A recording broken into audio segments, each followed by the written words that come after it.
Welcome to this week's episode of a Students to Classified Market Supporting Guide, the professional segment of the Intentional Intern podcast. With college starting back up, life definitely has a way of getting unbalanced to integrate that new academic addition we all saw coming. Unless you're a freshman. For the rest of us, we knew this was coming. However, this semester we will do our best to not fall into the traps of unalignment as we finish up this year, and this episode will help us do just that. This week's interviewee is Les Alfred, the host and founder of the Balanced Black Girl podcast. If you haven't heard of it, Balanced Black Girl is a podcast designed to support your journey towards feeling your best through conversations surrounding holistic and approachable health, self-care, personal development, and well-being advice. Throughout the episode, Les and I take a step back into her past to talk about her 20s, flip to the present in discussing my 20s, and finally reflecting on where she is now from those experiences in her 30s. Our candid chat highlights the different perspectives of what it means to be balanced, building and maintaining boundaries, shredding limiting beliefs, and so much more.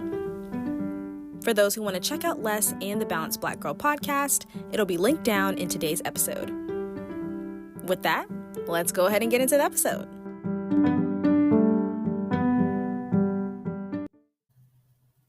Hi, Les. How are you? Hello. I am so good. How are you? Thank you for having me. I'm good. Thank you for being here. I'm super excited to get into this episode, just talking a little bit more about some of your past experiences, but also my present experience right now, which is just being in your 20s and getting through that. I want to say being balanced, but right now it's looking a little bit like getting through that. So I would love if you could start us off with a little bit about you and a little bit about what you do. Yeah. So my name is Les, and I host a podcast called Balanced Black Girl that I started in 2018. And the podcast was really a spinoff of a blog that I started in 2014 called The Balance Berry, where I started exploring what balance looked like and felt like for me in my wellness journey. So it's really evolved over time. Yeah. And for those of you who don't know, her podcast is amazing. I've been following it since I was a teenager, probably the beginning of high school, maybe a little bit of middle school, but it has been a very transformational podcast for me and my journey of understanding kind of how to get through life and what it means to have more wellness and balance from a younger age. So I'm super excited for you guys to hear her take and her experience on what being balanced looks like in your 20s. And I want to start by kicking us off and asking, for the present you now, what does being balanced mean to you? I think for me right now, being balanced looks all about releasing other people's expectations of who I should be and what my life should look like, and leaning fully into what I want my life to look like. And I feel like for the first time, I am not super interested in these lofty goals or external measures of success. I'm not really interested in advice and other people's opinions and perspectives.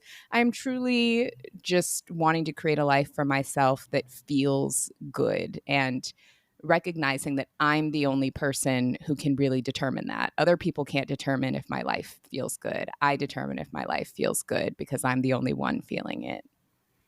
Yeah, I feel that right now. And getting back to that, what did being balanced look like to you when you were in your 20s? When I was in my 20s, that was when I really jumped headfirst into my wellness journey. And so when I started creating content about balance, I wasn't necessarily thinking about having a life that is perfectly balanced, because that nobody can really achieve that. Everything can't be at equilibrium all the time. But I had gotten to a point where I was kind of overdoing it on the wellness. I was over exercising. I was getting a little too suspect with like the food and trying to be perfectly healthy. And so for me, balance was examining how can I prioritize my health, and yes, make choices that are going to support my health, but also choices that are going to support my happiness. And so that meant becoming a little bit less strict and being able to be a little bit more flexible with my wellness and not so rigid. So that was really what I had to learn about balance in my 20s. I think from the current climate that I'm in right now and experiencing my 20s, that's definitely a common theme. I think the younger generation for us, it's been even more of an existing pressure to continuously perform. And in this case, sometimes outperform. And it's a little bit different, even in terms of professionally, from how the job market is looking and then how the economy is looking. There's not necessarily a need, like a want to outperform, but it's a need in terms of a survival need because things are not what they used to be and what we were taught they were used to be. So it looks a little bit different for us in terms of success is almost like survival. And I wanted to know within your experience, within your 20s, did you feel like you were living in some era of a survival mode when you were in that age, or was it a little bit different? I definitely did. Yeah. My career and post-college life got off to a really rocky start. Honestly, college was really rocky for me.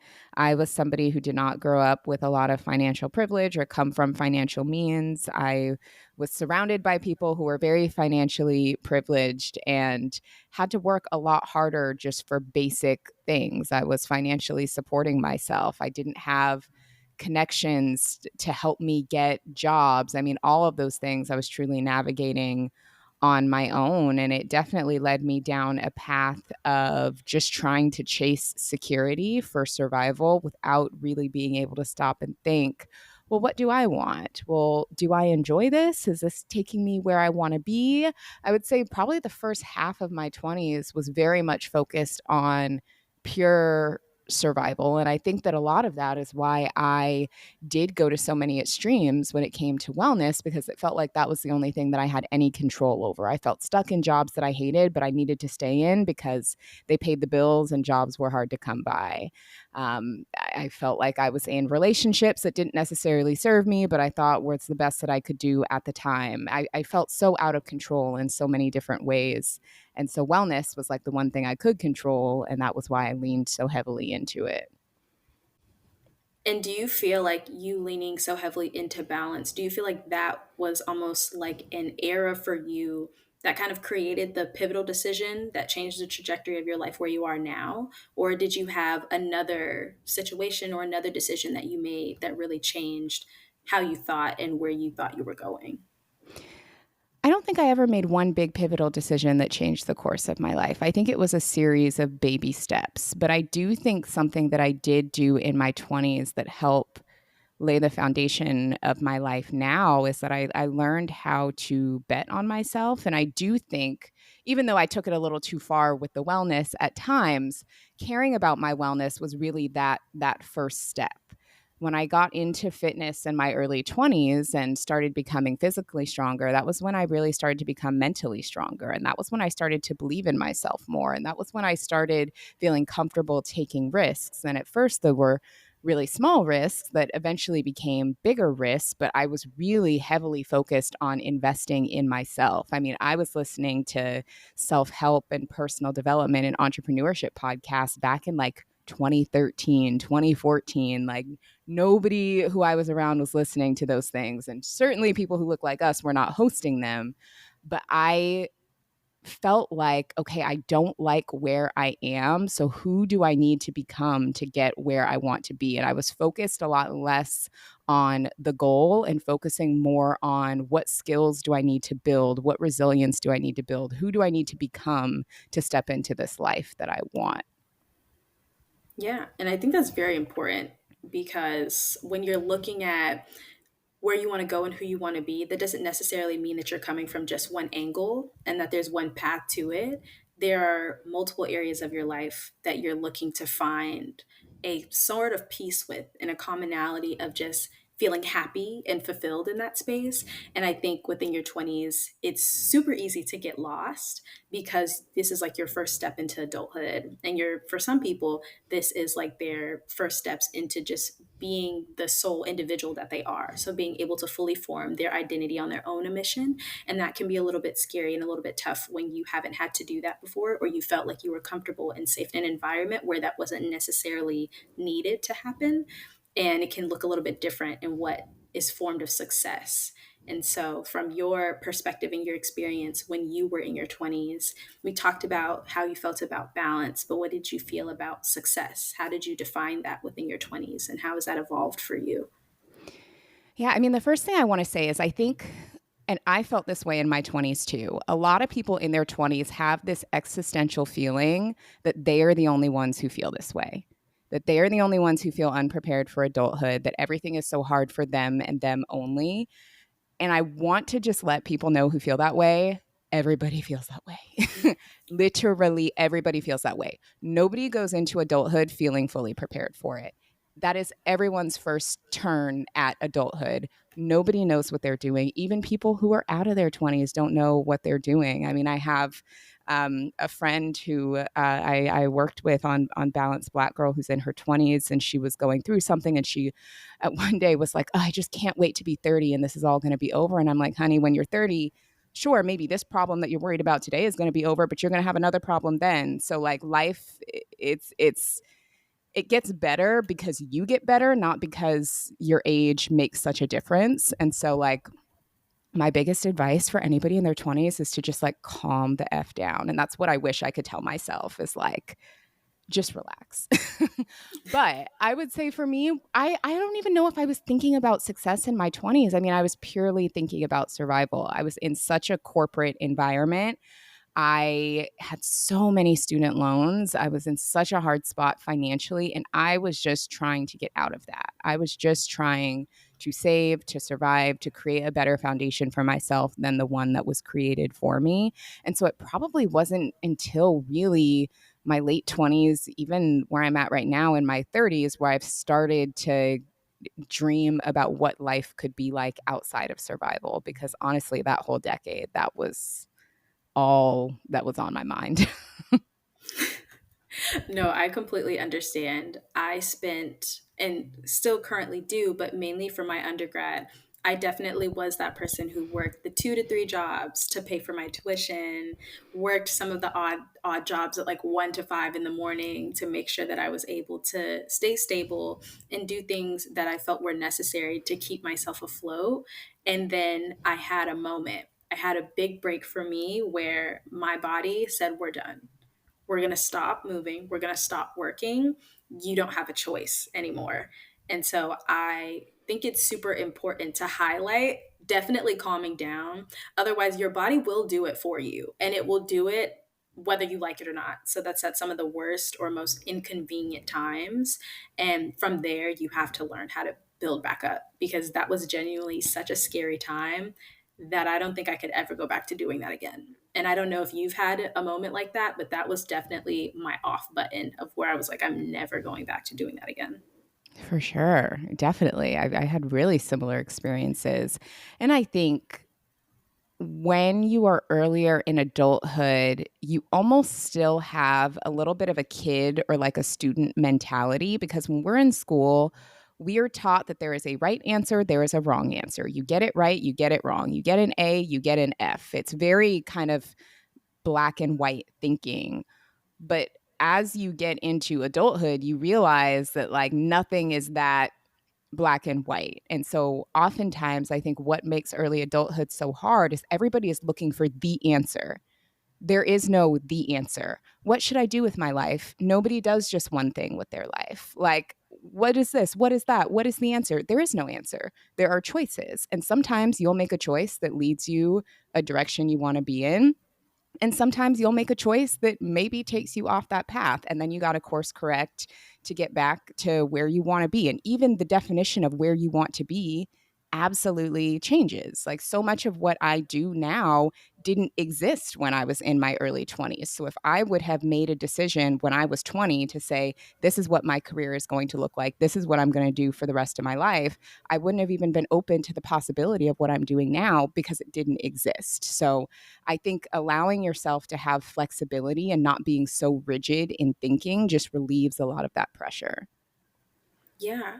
And I wanted to touch a little bit on something you talked about, which was the possibilities of the things that you're doing now didn't really exist when you were in your early 20s. Can you talk a little bit about what your journey was like from college to career to where you are now? Oh, yeah. I mean, my career was a hot mess, and people ask me for career advice all the time. And I'm like, I'm not going to give you career advice because one, I don't know. Two, I will get you fired. Like, if you are in a corporate environment and you try to do the things that I have done, you might get fired, and I'm not going to be responsible for that.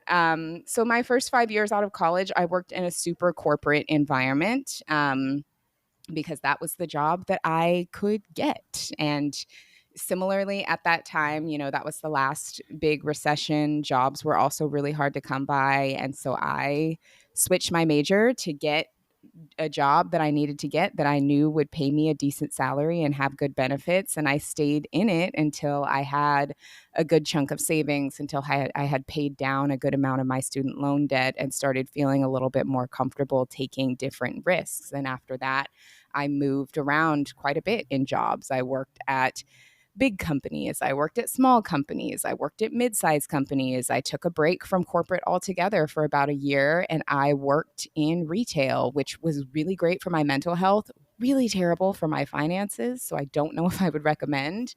But when I got to the point when I was comfortable to take a little bit more risks, I just started taking a lot of them and trying a lot of different things while I was still creating content and side hustling on the side. And it wasn't until about 6 months ago that I left corporate America for good, knock on wood. I don't have any wood to knock on, to do podcasting and content full time. But I had been doing content as a side hustle for about 9 years before I got to that point. So a lot of it was me juggling both survival and personal interests, and just kind of hopping from opportunity to opportunity when it made sense to.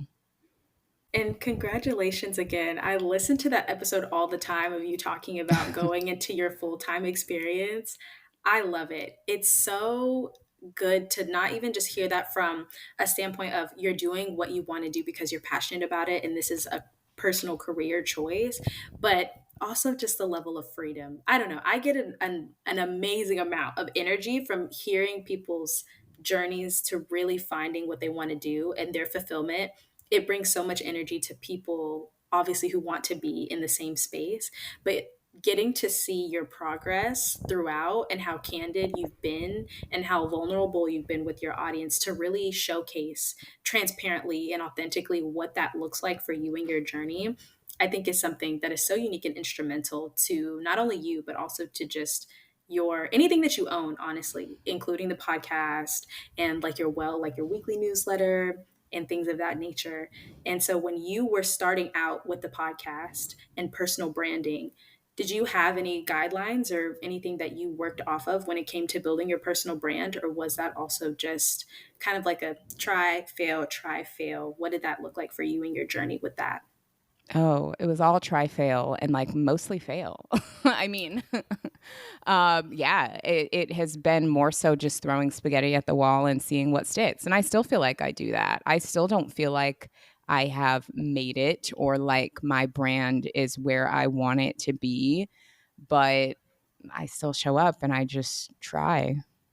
And I think showing up is a really big piece of starting your own personal brand or starting anything for yourself, whether that's coming to have a corporate girly career or going to do something completely different within a creative realm. And within your 20s, what were some of the first steps that you took to show up for yourself, whether that was in networking or when you decided to switch majors? How did you talk to yourself when it came to just showing up? What was that like for you?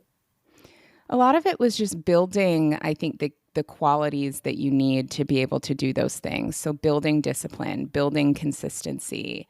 And a lot of that really came through fitness. It came through wellness. When I was able to get to the point where I could consistently get up at 4 in the morning to go to the gym every day, that taught me the discipline to be able to show up and put out a podcast episode every week. I think especially when it comes to content and particularly podcasting as a medium, what trips people up is the lack of consistency. They don't realize how much work it's going to be, that you have to show up every single week for years while nobody is listening and while you are making no money to get anywhere. And so I learned how to be disciplined and consistent by learning how to take care of myself. Mhm.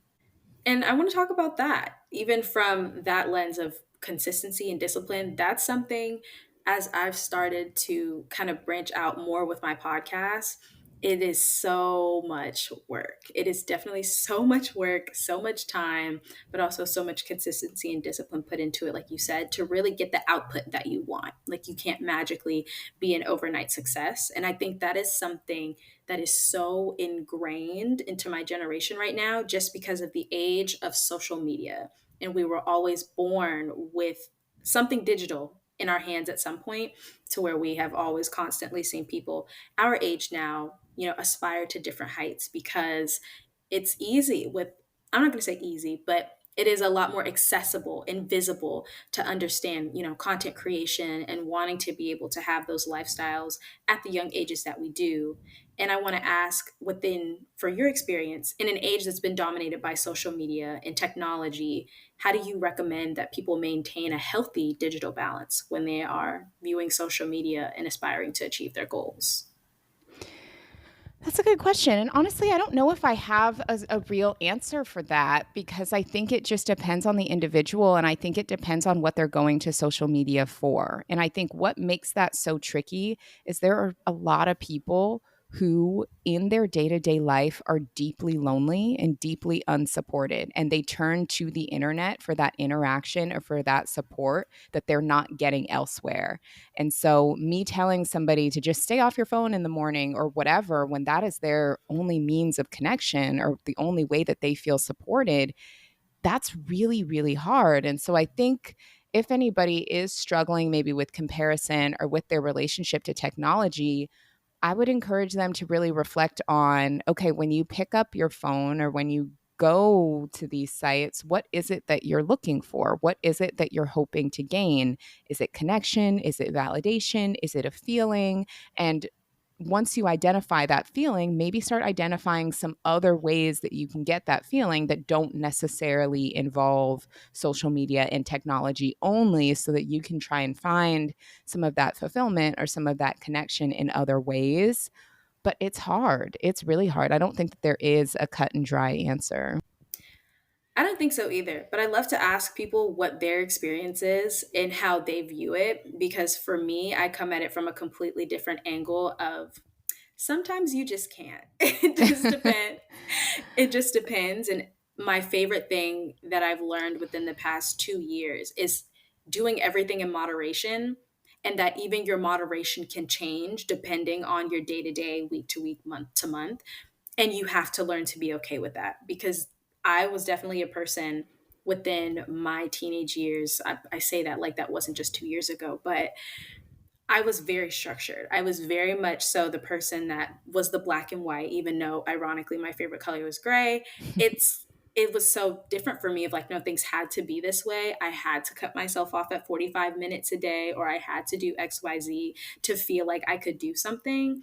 And then once I just hit my point of I can't maintain this anymore, it was so hard to figure out who I was and what my identity was when things were not structured. So it was a point of trying to figure out how to do an ebb and flow, to where I felt like I was aging myself almost, because I thought that you could create a balance that would never have to change and would never have to work.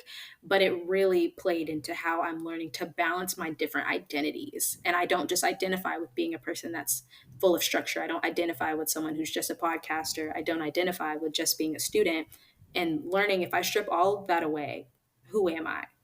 Like, have you ever had, I guess, an existential identity crisis? And I feel like the answer is probably yes. But from your experience in your 20s, did you ever have a moment like that of just like, what am I doing? Kind of. I mean, I think a lot of it was related to work. And I think as I've gotten older, I've just started rejecting all of those notions. Like, why do I have to be anything? I'm just a person who's here existing in this real, uh, just not great time in history that we're living in. And I'm just here. And like, why do I have to have an identity? Why do I have to have some sort of way to describe my being? Like, no, I am here because my parents were like a little bit reckless and had a baby really young. And I'm still here and I've grown up and now I'm doing the best I can with what I got. And I Mhm. think that's enough. That's I most mean, definitely enough.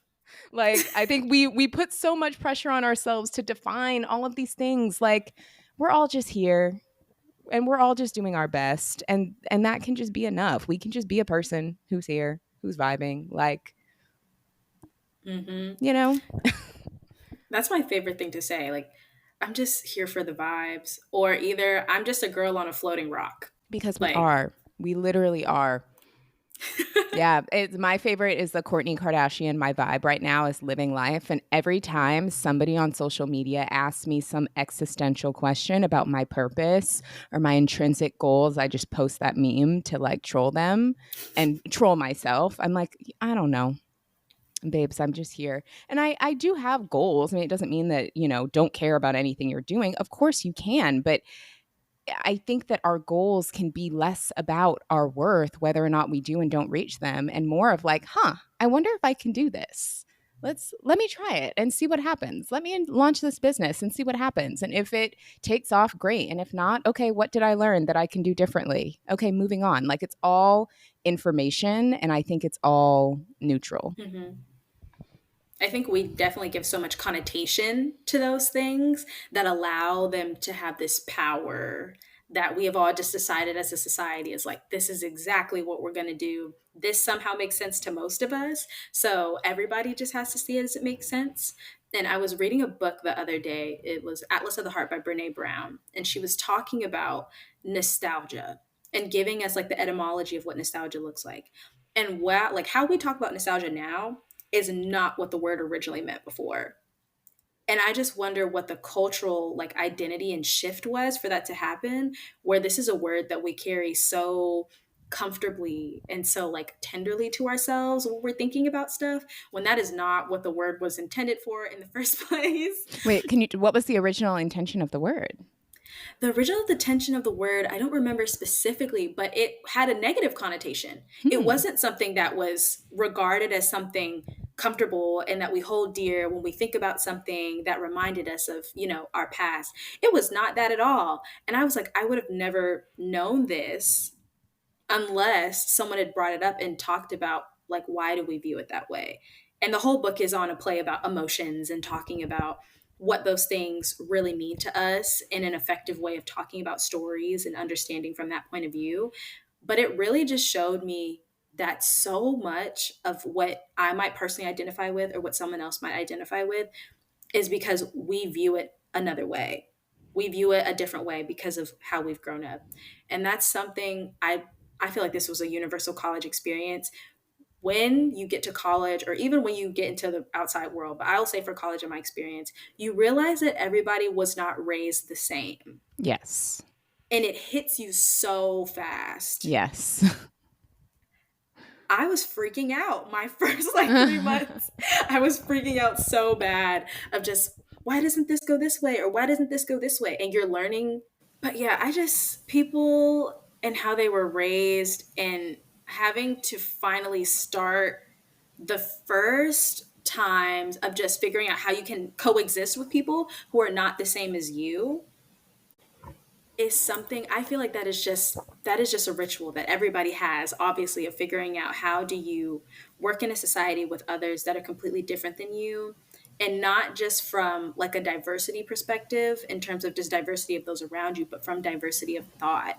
And I want to ask from your experience, to who you are now, how has it been for you to kind of cultivate a community, especially with different likes of different people? Like, what does that mean to you? And what does that mean to you throughout the eras of what community looks like and how you built that around you? And what did you use to kind of gauge who was for you and who wasn't for you? When I was younger, I was a lot more judgmental than I am now. And I think part of that, and maybe you can relate to this, is I did have a lot of rigidity to myself when I was younger. I created a lot of my own structure, and I had very firm ideas in my mind of what I thought was right and what I thought was wrong. And I do also think that I have the gift of discernment when it comes to people. And so there have been times throughout my life where I've maybe not had a good feeling about somebody. And it turns out that I was right, that yes, they were maybe up to something that was sinister or not great. But I have had to learn how to not use that as an excuse to be judgy, right? If I had a friend who had a new boyfriend or some new friends and I was not getting good vibes, sometimes you just got to let your friend figure that out and support them. But like, nobody wants to hear you rag on their boyfriend all the time, even if their boyfriend is trash and does end up doing something down the line that is shady or whatever. I've had to learn how to let people be who they are and let people experience what they're here to experience.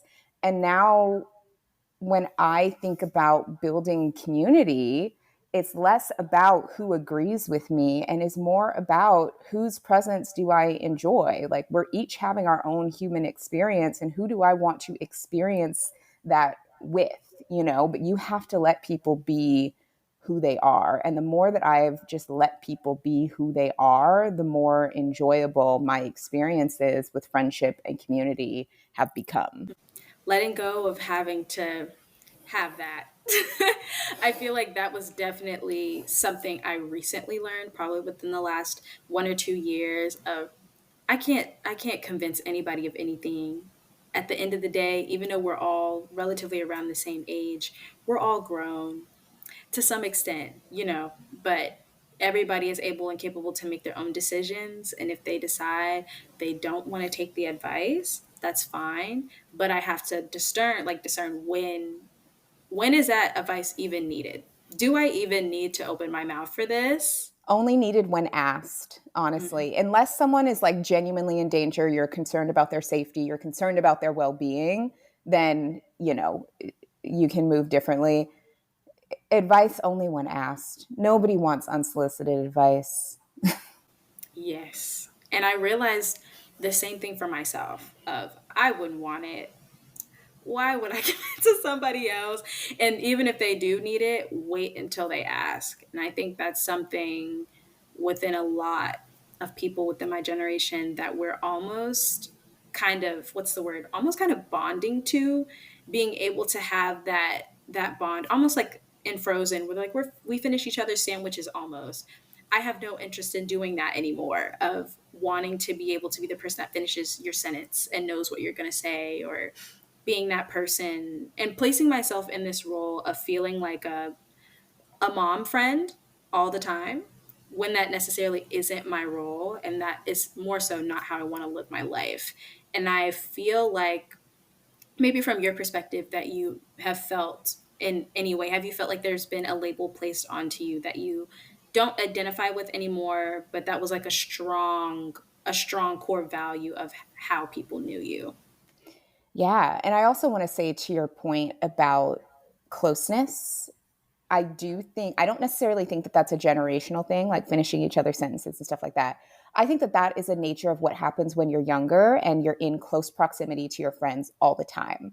And as you get older, those friendships naturally change because when you are in high school, or especially when you're in college, when it's like you're together all the time, you do the same activities, you go to class together, you live together, there is such a closeness there that that happens. And then as everybody goes on and has their own life and you don't all live next to each other anymore and people start getting married and having kids and doing things, like, it naturally diffuses a little bit. So I'd actually say for people who are maybe younger, if you're a teenager in college, like, enjoy the closeness while you have it, because naturally that is going to fade away as you get older. And like I said earlier, not being in your 20s doesn't mean you don't have problems anymore. It means you have different problems. So then you get a little bit older, you get into your late 20s and in your 30s, and everyone's doing their own thing. And then you feel disconnected from your friends. And then you kind of miss the days where you can finish each other's sentences and when you saw each other every day. And so just like, I just wanted to point that out to like, just let people know, like, be present in where you're at with your friendships because they do change.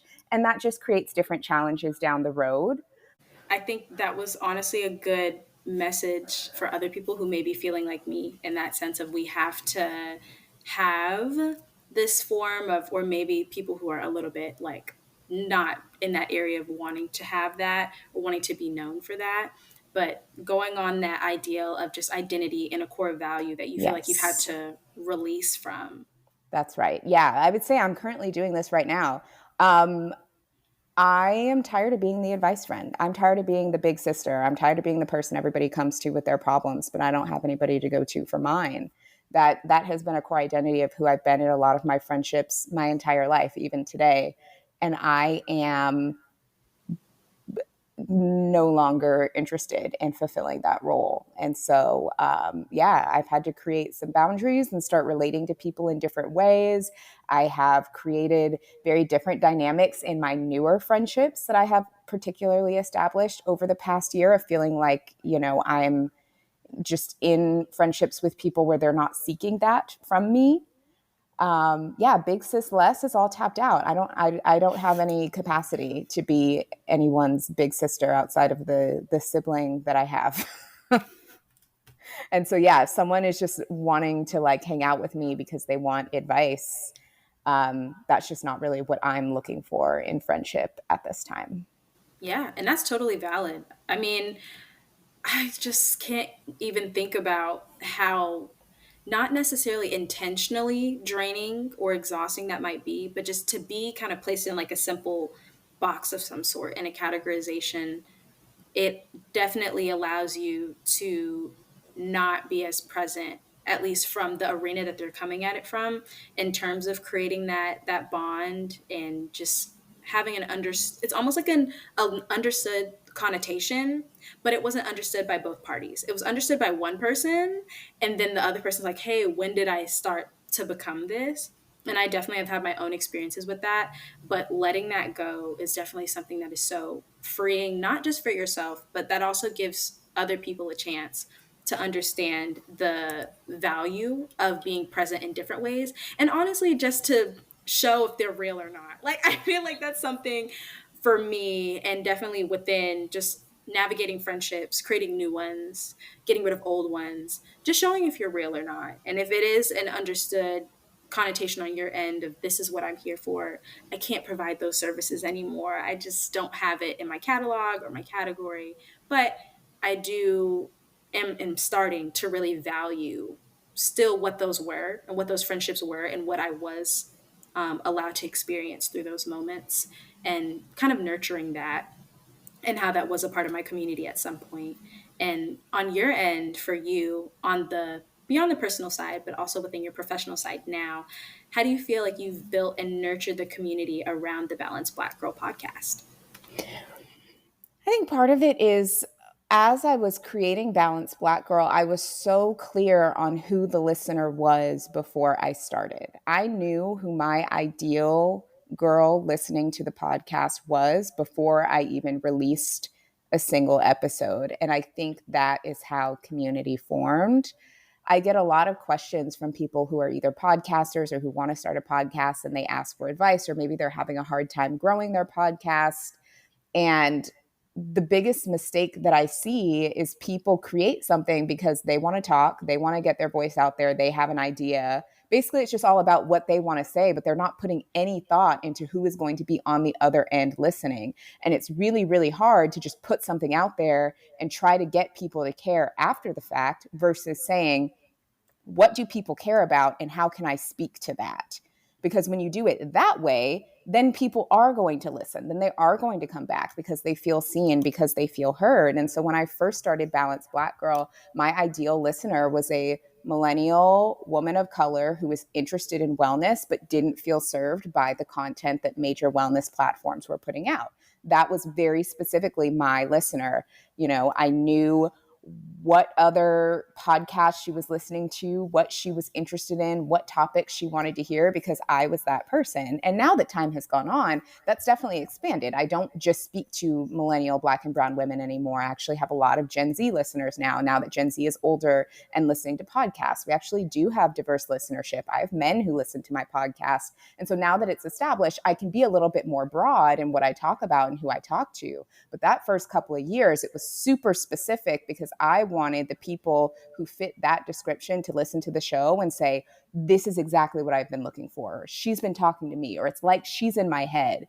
And when people feel like that, that is when they come back. That is when they share it with their friends. That is when they subscribe and they don't miss an episode. And so it's really slow, but you have to focus more on the people listening than yourself. Yeah, just like how you've changed over the eras, your podcast has definitely evolved in terms of your audience and how diverse that looks. Yeah. And if you had to give your 20s an era, just thinking about this and making it a little fun, what would the title of that era be for you? Dazed and confused. I was confused, honey. I was just doing all kind of, just doing anything. Um, I was doing anything, but I also like wasn't. A big part of my personal brand over the past few years specifically has been around moving. So I spent my entire 20s not leaving the area that I grew up in. I went to college close to home. I, stayed close to home. I moved back home with my parents for a while in my 20s. I lived in the city kind of in my later 20s. And I didn't leave where I grew up, which was Seattle, until I turned 30. And I lived in LA for 4 years. And then I recently moved to New York. And so people who have followed me the past few years have seen like, oh, she moves around a lot. But my 20s were actually the opposite of that. And a big part of that was because I wish I would have moved in my 20s. But at the time, I just didn't have the confidence to. I felt like I couldn't. I just had a lot of limiting beliefs around it. And that's one of my biggest regrets, is just not exploring more in my 20s.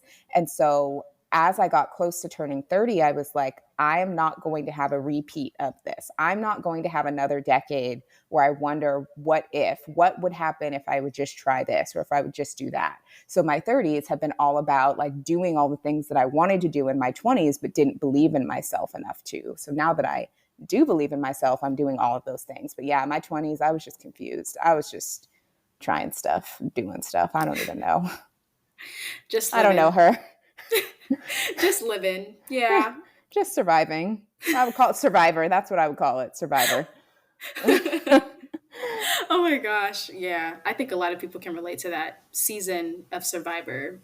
Edition is Dazed and Confused. I think it just, that clears it up right there. Yes. And for your limiting beliefs, I think that's something so crucial and critical, especially within your 20s, that everybody is like pounding out of this box to get out of. And then once you step out of that box, sometimes there can be a new one, depending on what you're going through and that limiting belief that's holding you back. But it really is, and I don't mean this to be cliche at all to anybody who's going to be listening to this, but it really is super dependent on your mindset and what you're thinking about and where you want to go.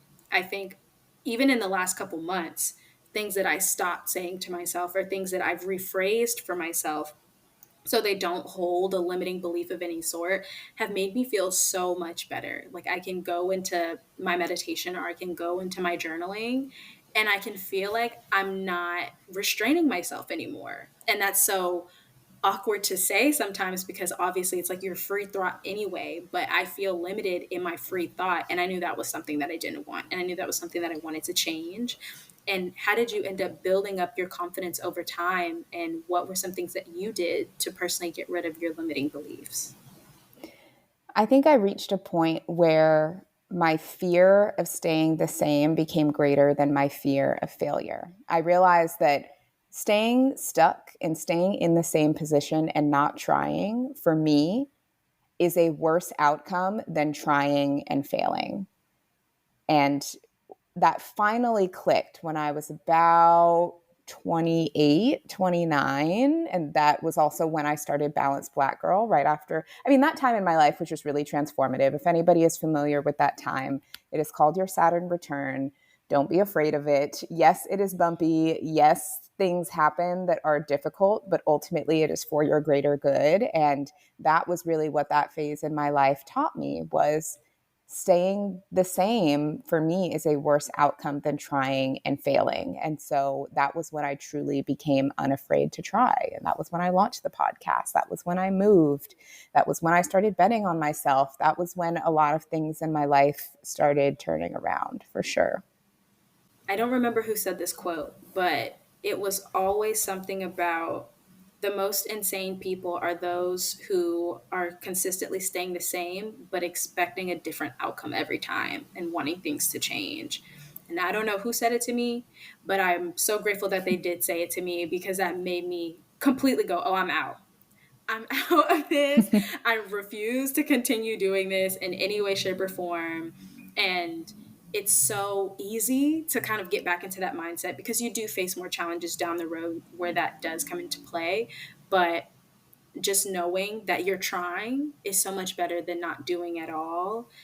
And something that I was recently just talking to someone about was talking about there's always a lot of conversation around how to pick yourself up and level up almost out of where you are in terms of if it's a failure, if it's a bad situation, if it's something like that. But something that I've recently learned and continue to learning is when you have to level up because your goals and your successes are actually happening, that is an arena that I really haven't heard people talk about of how difficult it can be to shed your old self for your old, like your new successes of things like I thought I knew how to plan.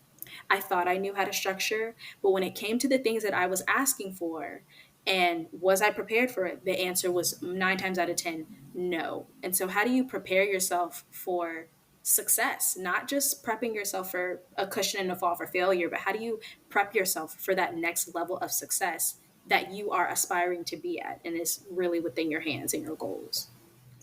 I think a lot of it is where the alter ego work comes in, is creating an alter ego version of yourself that lives that life that you want. So that person who, maybe has that business or that job or that relationship or whatever, look and think, okay, what qualities does this person have to maintain and thrive in those things? You can sit down with a piece of paper and list it out.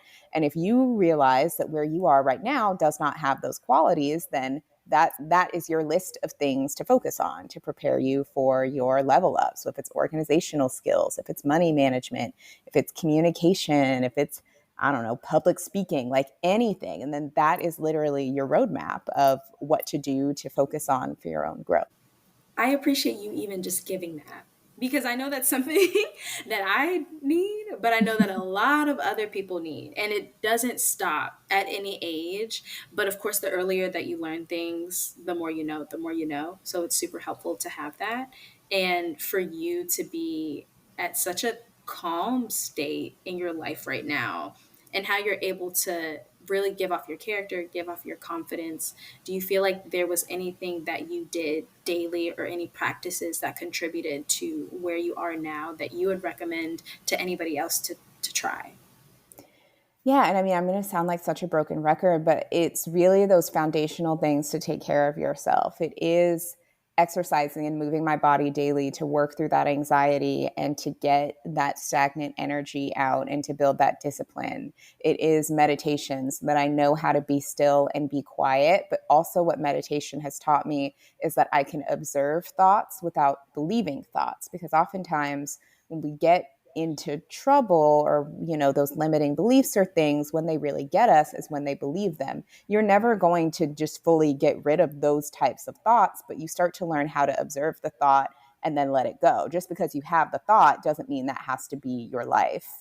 And then also journaling is a really big one. Journaling can help you express yourself better. Journaling is how I manifest. I mean, I just get a blank page every morning and just write out whatever. And I be writing all kinds of stuff. I will complain. I will write out how I want the day to go. I'll write about what I want. I'll write about who pissed me off.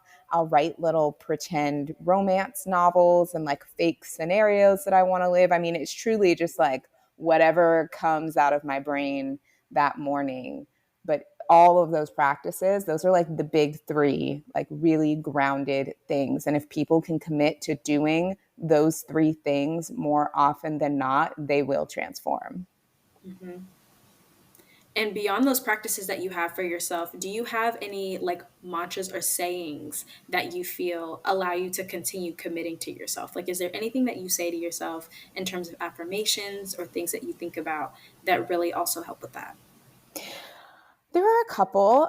Something that I used to do, now that I record the podcast, I record in studio. And so it's a little bit of a different setup. But for several years, I used to always record at home, like virtually, just like this. And so I would always write at the top of my notes before I started a new podcast episode, I would write, "You are so good at this." just to like pump myself up for that conversation that I was going to have. Or any time that I feel maybe a little bit nervous, if I'm about to be on stage or speak publicly, I will repeat to myself, like, you were made for this. You were born for this. So really just like affirming kind of in those moments that I feel a little bit more nervous, like, you're born for this. You're made for this. This is what you're here to do. And I also sometimes will repeat that when the hard stuff happens, is like, this is part of being human, is what I will tell myself, of like the hard stuff, the hard moments, the emotions, the fights, when we're feeling blue, when we're feeling down. That is part of the human experience. That is what separates us from a dog, from a plant. Like, there's lots of living things, but they don't necessarily have these complex feelings and emotions and experiences. So even sometimes during the hard stuff, I'll remind myself, like, this is a part of your human experience. So I would say those are my mantras.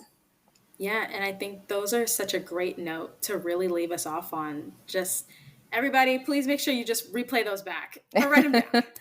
Yes. Write them down, record them, record yourself saying them. Do whatever makes you feel like you are meant for what you're doing. And it's okay if it changes at some point. Always remember that. But I want to thank you, Les, for being on and giving us such instrumental advice into how we can continue to be balanced in our journeys as we're stepping out into adulthood for the first time, and really allowing us to be in a vulnerable space and be able to have that conversation to talk about everything that goes on within your life and how you can learn not necessarily just to manage that, but to be present within that and how to fully experience that for the moments that you're there for. Because every moment, we're meant to be there for a reason, but it's really nice to have some resources to know how to deal with that. Thank you. Thank you so much for having me.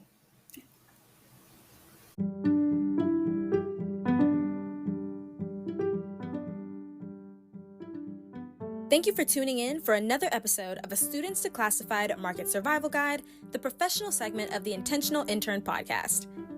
We hope you all enjoyed the episode and let us know who you want to hear from next. I hope you learned something along the way. See you guys next time.